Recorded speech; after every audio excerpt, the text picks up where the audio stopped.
Welcome to the collection of the craziest and wildest AITA Reddit stories of this week. From explosive family drama to shocking twists, these jaw-dropping tales will keep you hooked, questioning who's truly in the wrong. The first story for this collection is from Brief Specialist 6660, AITA for feeling like my boyfriend is using me. I've been in a relationship since January 2024. I was abused as a child, so I was always scared of guys. But last year in December, I heard some ridiculous rumors about me being a one-night stand girl, even though I've never even held a guy's hand till then. I live in the countryside, and it's really big deal here. It affected me so much that I started taking rash decisions. I thought it didn't matter they'll talk about me anyways. I liked this one guy, who also confessed I was his childhood crush, almost a year ago, and was still on and off texting me to convince me to be with him. On January 1st, it was his birthday, and I texted him. And when he asked the same question, I said yes. When I met him for the first time, I was uncomfortable, but still, he tried to kiss me, but I shrugged him off saying I was not comfortable, and he didn't do it. But on our second date, we kissed. It was unexpected and scary at first, but I genuinely liked him, so it felt right. On our third date, almost 20 days after our first date, he took me to a hotel and tried to do it. He was trying so hard to make me drunk, and that felt uncomfortable, but nothing happened. It was my second time drinking as well. The first was when we kissed, second date, so I didn't even remember it that much. He is so good at convincing me, so even if I don't feel good about this, after 1 to 2 days, I feel like it's my fault for overthinking things too much. Anyway, we eventually did it in February start. It was my first time, and ever since then, we talked on call almost every day, or every other day, except for June and July, because he did it without protection. Even though I was begging him not to do it, then for once, I realized that he doesn't care about me at all. He tried to convince me, saying that he couldn't control himself, and he never used protection when doing with any of his exes. BTW, he has a past with almost 10 to 20-something girls. I broke up that time. I also wondered why he's never bought me flowers, or gave any surprise of any kind, didn't celebrate Valentine's. And every time in the name of the date, we just go to a private place as somebody might see us together, which is fair enough, because I'm not even allowed to talk to a male species, let alone date one. So I'm also not comfortable seeing him in public places, as what if somebody sees us? It'll be the end of my studies, life, everything. Every time I bring up these issues with him, he says something like, "You'll have a problem if somebody sees us in public, so we have no choice but to go to a room, and I just can't control myself whenever I see you. You are completely different than all of the girls I've met. I've never made my first move, and I've never wanted to talk to them.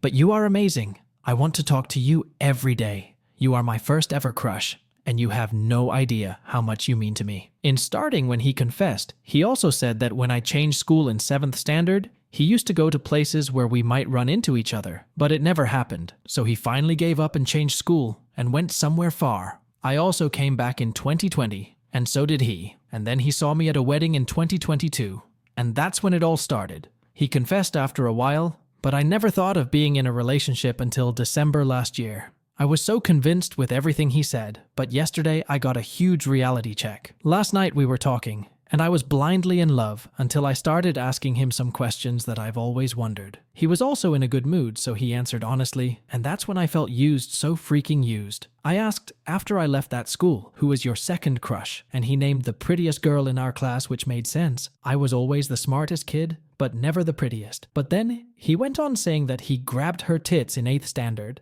and laughed, saying how silly it was of him that time. Then what about the story he told me that he loved me so much so he waited, and when I didn't come back, he got a girlfriend in 9th standard after changing schools. I was shocked, but I didn't show it as I wanted to know more. Then he asked me a question, saying, "I also have something I wanted to ask you for a long time." I said, "Sure, go ahead." And then he said that, "You said it was your first time, but your was already half broke." I was utterly shocked. I was like, what the hell are you even trying to say? And it was my first time only. And then, at first, he said that there's lots of bleeding happens when something like that happens.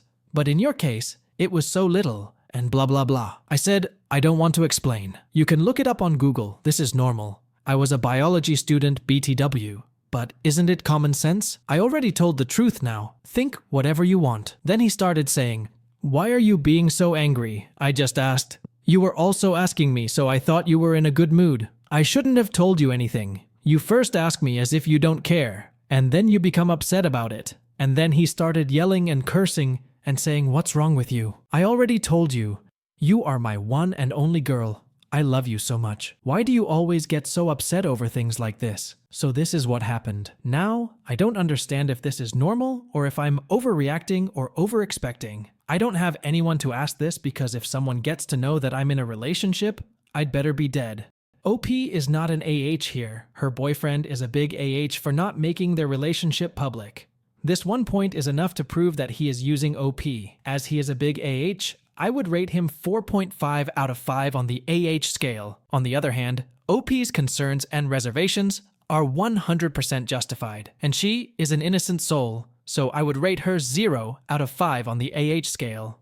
Let's now move on to the next story form, mediocre_sky_7526. AITA for expecting an apology when my dad made an impromptu speech at my wedding.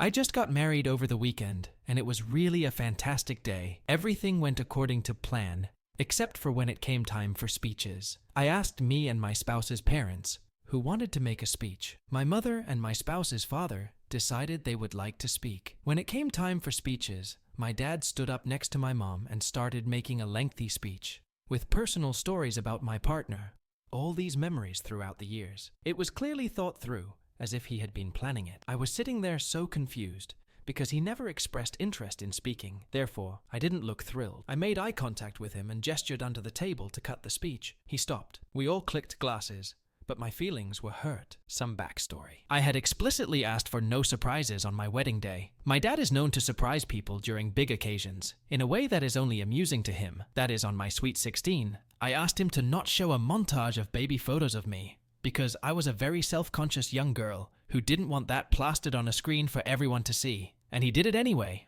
On my brother's wedding day, my dad went into their hotel room and trashed it with fake flower petals, paper plates thrown on the floor, confetti everywhere, and they had to spend their first day of marriage cleaning it up. I also did a first look with my dad, had him and my mom join me in the car to the church. He walked me down the aisle. We had a father-daughter dance, and we played my parents' wedding song during the wedding, and dedicated a dance to them. All that to say, I thought he was sufficiently involved in the wedding, enough that when he said he didn't want to make a speech, I didn't think twice about it. My parents did financially help with the wedding, as did my spouse's family, which is why we asked them who wanted to make speeches, which family members they wanted to invite, etc. I felt like we did all the right things. I think it's also worth mentioning that I don't have a massively close relationship with my dad. We used to clash a lot when I was growing up. Fast forward to yesterday.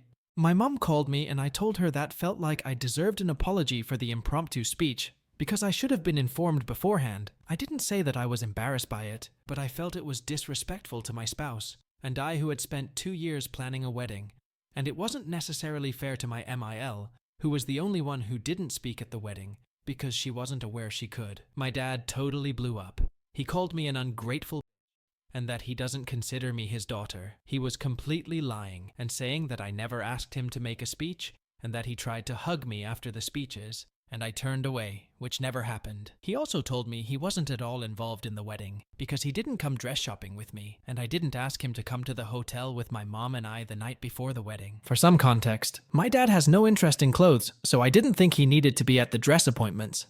And the only reason my mom stayed at the hotel with me is because she has a hard time waking up, and I wanted to make sure she wasn't late to hair and makeup in the morning. He also said I looked mad during our dance together, but quite frankly I was. The dance happened after this speech, and it was difficult for me to have this special moment with him when I felt like my boundaries were so obviously ignored on my wedding. He said I humiliated him by cutting him off, but even some of my closest friends told me they didn't even realize I did that, so I didn't make a scene when doing so. I'm feeling really confused. My gut is telling me I have every right to have asked for an apology, but I'm starting to second-guess myself. OP is not an AH for expecting an apology from her father. OP's father is an AH. A big AH for continuously humiliating her. OP was hurt by her father's behavior throughout her wedding and found his speech disrespectful. Discussing personal stories of OP with her partner in the speech is not justified. So, as for the scores, I would rate OP's father 2 and OP 0 out of 5 on the AH scale.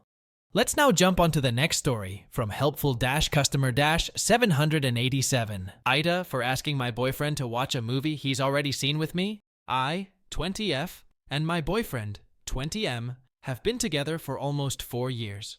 I have loved the movie Coraline since I was roughly 6 years old. I would watch it daily for a few months, take a couple months break, and then watch it daily again. I have done this for the past 14 years. I would watch it with friends, on my own. I would read the book over and over.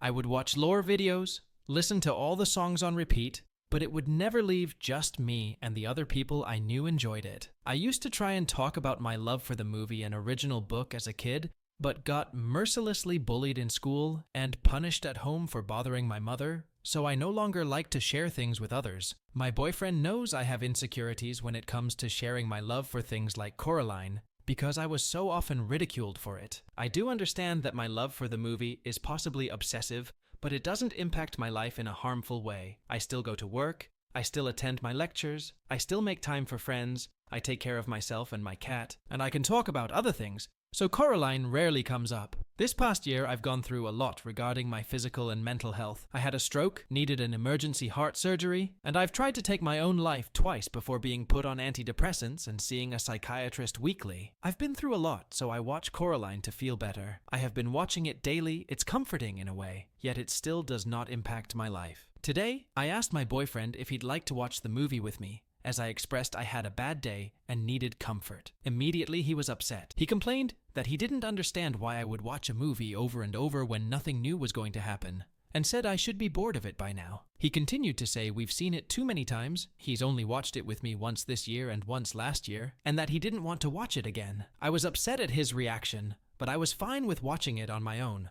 I replied, "Okay, all you had to say was no," and then began watching the movie on my computer. He continued the conversation saying, "Come on, don't do that. You know I didn't say that to upset you. I just don't get how you can rewatch a move so many times." I told him I wasn't going to justify myself, but that I was sorry I asked and that I wouldn't ask anymore. He again continued with, "You can at least tell me why. I'm not even hating on it. I just don't want to watch it." I paused the movie and responded with, "Okay, and that's fine. But I love this movie and I like rewatching it. I only asked because I'm trying to share something I love with you. It's whatever, babe. I won't ask you anymore." He ignored me, so I started watching the movie again. He was still visibly upset still after 10 minutes, so I paused the movie again and apologized. I said I was sorry if I upset him with my response and told him this movie was just something that brought comfort for me. I told him I've loved it since I was a kid, and that while I didn't know exactly why I loved it so much, I did. I then said, "It makes me a little upset when you express exasperation about something I enjoy. It makes me genuinely happy. It doesn't make me sad or angry. It doesn't take over my life. It cost me no money, and it brings me joy. Why does that bother you?" I again apologized for asking, and said I wouldn't ask again. He then went off on me saying, "Okay, first of all I asked was how you aren't bored. Now if it came off as rude, I'm sorry that's not what I meant it to sound like, but there's no need to make me feel like a complete. I'm just saying what's on my mind, and you know very well that I'm not trying to shit on you for liking things you like. I'm not a child. Again, if I'm sounding rude, sorry, but you could just tell me that I am, instead of making me feel like I should always just say yes to everything you ask. Don't sit there and tell me you won't ask again, like that's what I told you to do. I didn't even say anything like that. I said I don't want to watch it, yes, but that doesn't mean you can't ask me to. I don't want to watch it now, yes, because I'm bored of it. That's it. It's that simple. I never said I won't watch it again with you, and you know very, very well that I'll do anything to make you happy. So telling me I'm on something you love is not right." I didn't know how to respond, so I apologized, turned off my computer, and went to lay in bed. It's been a few hours and we're still silently fighting about it, and I want to know. AITA, for asking my boyfriend to watch a movie he's already seen with me? OP is not an AH. Her boyfriend is an AH. OP seems to be kind of obsessed with that movie, and during her critical condition, if she is asking her boyfriend to rewatch the movie with her, I don't think he should behave rudely. So, OP boyfriend is a little bit AH, so I would rate him 1.5 and OP 0 out of 5 on the AH scale. Let's move on to the next story from Offline Student. Am I the AH for telling one of my male friends to move on while throwing my other friend under the bus? I, 23M, am friends with Kelly. 21F Kelly and I go way back to high school when I was one of the leaders for her summer camp. I was in grade 10 going to grade 11, and she was in grade 8 going to grade 9. I was one of the few counselors there who weren't as outgoing as the rest, so I was tasked with getting the introverted campers to join in on the activities. This is when I met Kelly. She was a loner, and only had one friend at the camp. I would tease her occasionally to try to get her to open up to me. It worked. Kelly and I became very close throughout the summer. Once camp ended, I told her she could always hit me up if she needed anything. Throughout the school year, Kelly would text me for small things, and we'd send each other memes and jokes similar to what we did during camp. But once I graduated, Kelly and I drifted apart. This was until about a year ago when I started working a part-time job where Kelly worked. I was in university at the still am, and she was thinking about going back to school. So we started talking again. Through Kelly, I was introduced to some of the guys who worked in the mall where we worked. This includes Blake, 21M. We would all go out clubbing, to bars, and to restaurants. We were all drinkers. Blake and I never got too close, but we were still friends. Blake went to the same school as me for 6 years, but I didn't notice. He had been skinny back then, but recently he's been hitting the gym. Now he has arms the size of my head, and he stands half a foot taller than me. I'm 5 feet 6 inch, and he's 6 feet 2 inch. I found out about 2 months ago that Blake and Kelly had been talking for a bit. During this time, Kelly fell head over heels for him, and so did he.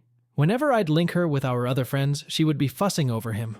But Kelly would flirt and get very close with other guys, including me, and I would reciprocate the feeling. Until one night, me, Kelly, and 8 other friends were out at a bar. 4 girls, 6 guys. Kelly was dancing, and I started dancing with her. We danced for about 5 seconds before Kelly told me to stop unless I wanted to deal with Blake. I pulled away immediately in shock since I didn't realize that they were serious. This was because Kelly had told me prior that she was not really interested in anyone and just wanted to have fun. I respected that and started dancing with one of the other girls. Fast forward a few months, and Kelly and Blake were having problems. Another one of our friends had told Blake that Kelly was kissing other guys at a club. She wasn't. She was kissing her girlfriends. Kelly is bi, but Blake already knew this. But that friend had made it seem like she was kissing another guy. I had gotten caught up in the drama because another friend decided to tell me the story, right? As Blake was walking by. He made the story seem funny, like a crazy misunderstanding, so I laughed. Blake overheard us laughing about it and started pressing us and asking questions about it. I was not at the party, so all I could do was repeat what the friend had told me. But Blake wasn't having it. He left the area where we were angry. By this time, Kelly no longer worked there, so I started asking around. It turns out some of the girls who worked there previously had reputations. So a lot of the guys there kept a healthy distance, and they had been whispering in his ear to break it off, but he was crazy for her and disregarded them. I knew Kelly and her friends, so I didn't really care. I knew Kelly wasn't that type of girl, so I had been encouraging him to pursue it. A month went by and tensions were still high. Everything boiled over when I went to a party hosted by one of the friends in the friend group. At the party, I saw Kelly and a random guy on the couch getting very close. I didn't think much of it at the time because I was a bit tipsy and my main concern was getting home. The next day, I went to another friend's party where I saw Blake. I had been programming the whole day, and by the time I was there, I was already drunk. That's when I told Blake what I saw at the party and told him to move on. Because from my perspective, he was a lot more interested in her than she was in him, and I didn't want him to catch more feelings for her than he already had. I had been in his position, so I understood what he was feeling. I explained to him where it would lead if he didn't. In my eyes, even if she wasn't doing anything wrong, the fact that she was here without him doing this was a huge red flag. But because I was drunk, I made it seem far worse than it was. I told him she's easy. There's no point in pursuing a relationship with her, and he should forget it. We laughed about it and continued drinking. A few days after, one of the girls from our friends group came to me asking what I told Blake. I told her what I said, leaving out a few details. That's when she told me in detail everything I said, even things I didn't remember saying because I was drunk. Blake paged Kelly about it and told her everything. I played it off and told her I was drunk. I don't remember saying anything. We left it at that until today. I woke up to paragraphs of text saying that I'm an AH for saying that about them. Not only did I say something about Kelly, but all the girls in the friend group. Now they're all mad at me. They've removed me from all socials and limited their responses to text.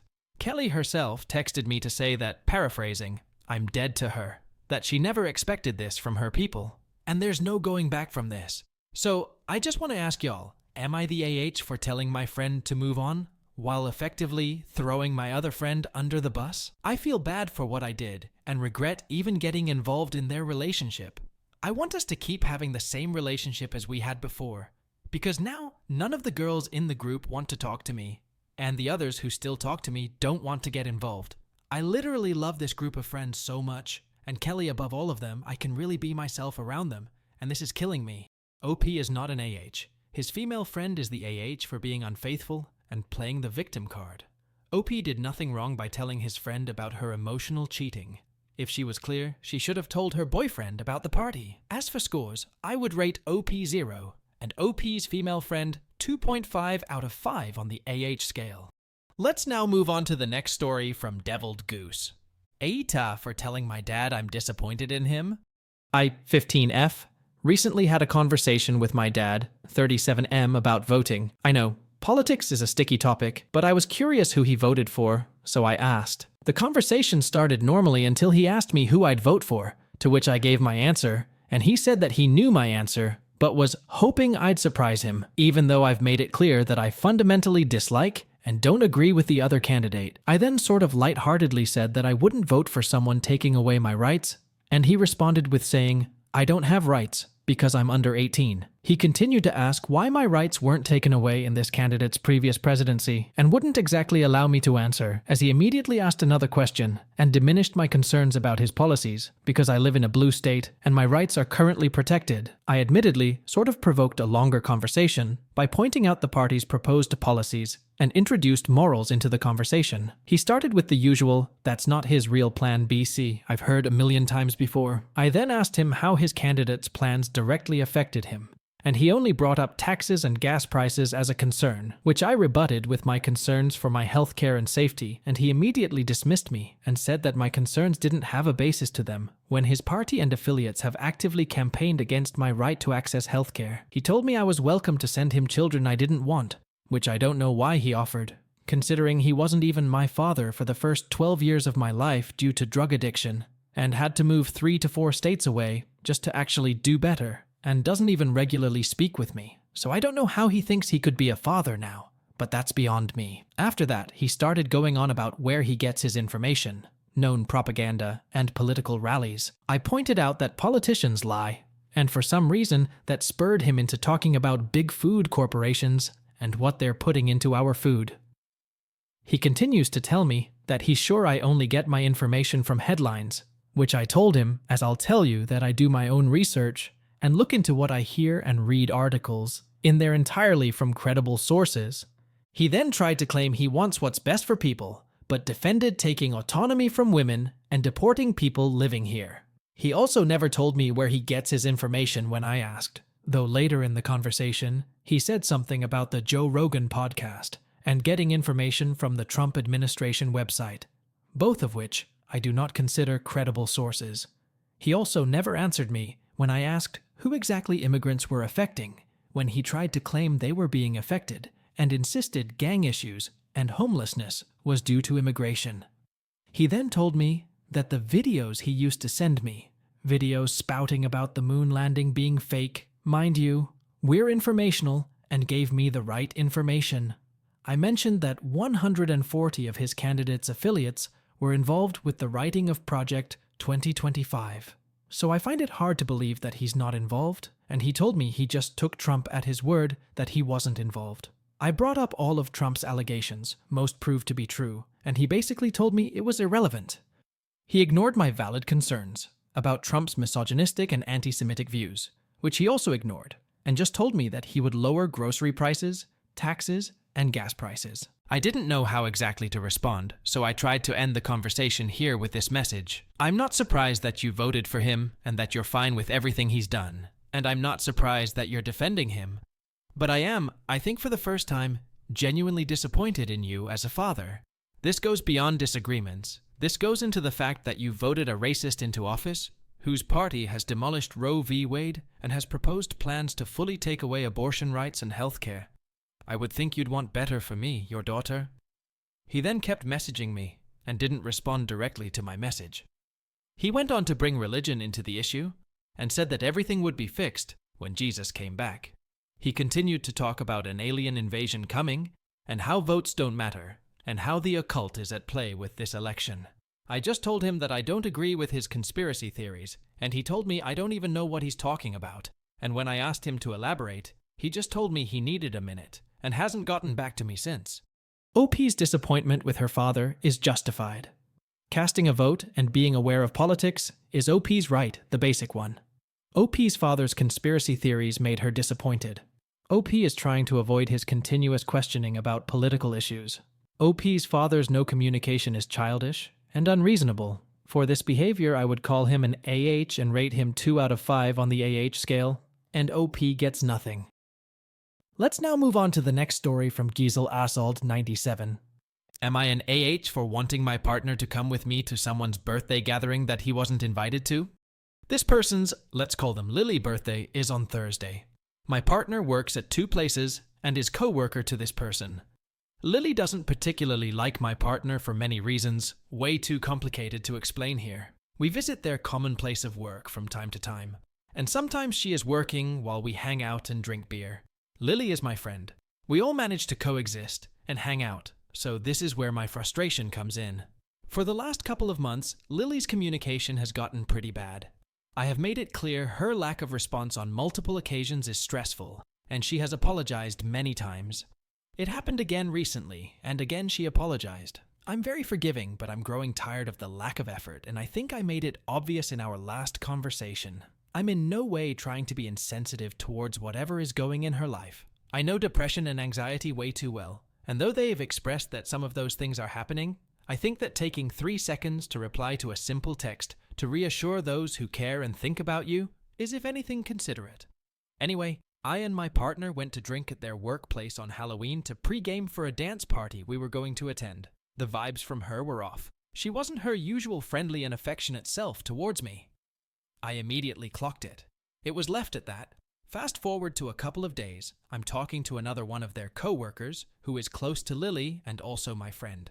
And I'm invited to the gathering at the beer place to celebrate Lily's birthday. Still no response from Lily. It's been 4 days since I asked her about her birthday. I already have presents. I plan to go, but knowing the situation with Lily and I feel like I need a friend to go with me in case things are awkward or the worst thing happens. She hates me and didn't want me to attend in the first place. Obviously, that's probably not true. The anxiety that comes from lack of communication creates such feelings and thoughts, and that's why I'm frustrated. I love my friend, but this situation she is creating for the both of us gets me down. I have trouble with social anxiety and have struggled with feelings of feeling left out in situations all my life. I know the place well, and obviously know other people that will be there, but if I'm honest, they are all way closer to each other as they work there. I'm just an outsider to the work family in some way. This is why I asked my partner if he could come with me on Thursday. It's his day off, and I said we'd only be there for a couple hours at best, if things aren't as bad as I think they are. He said there is no way he is going to her birthday party when he wasn't invited and she doesn't like him. I'm like, okay, I understand why maybe it would be a bit uncomfortable, but I know Lily a lot more. And though she doesn't like him, she wouldn't throw a fit or act like her birthday is ruined because he decided to accompany me. Especially with all those people around, and especially because it's at a place they both work at. I'd get it if it was at her house, with exclusively friends and family. He's also very well aware of the situation with Lily and I, and how much anxiety it brings me. Sometimes he's supportive, other times he's not. We went back and forth, me trying to explain that this would be for me to not be all alone and to have some support, and him turning me down saying how rude, disrespectful it'd be to do that. Eventually, I let it go. Told him not to come. But still, I feel like the whole point of my argument was that I was asking him to show up for me in a small, simple manner, and he outright refused. I'm not asking him to buy her a present and do this super hard thing. I just wanted to have someone there to ease the anxiety. We're now in a fight because he didn't think he'd ever have to explain this to anybody. AITA for wanting him to be there?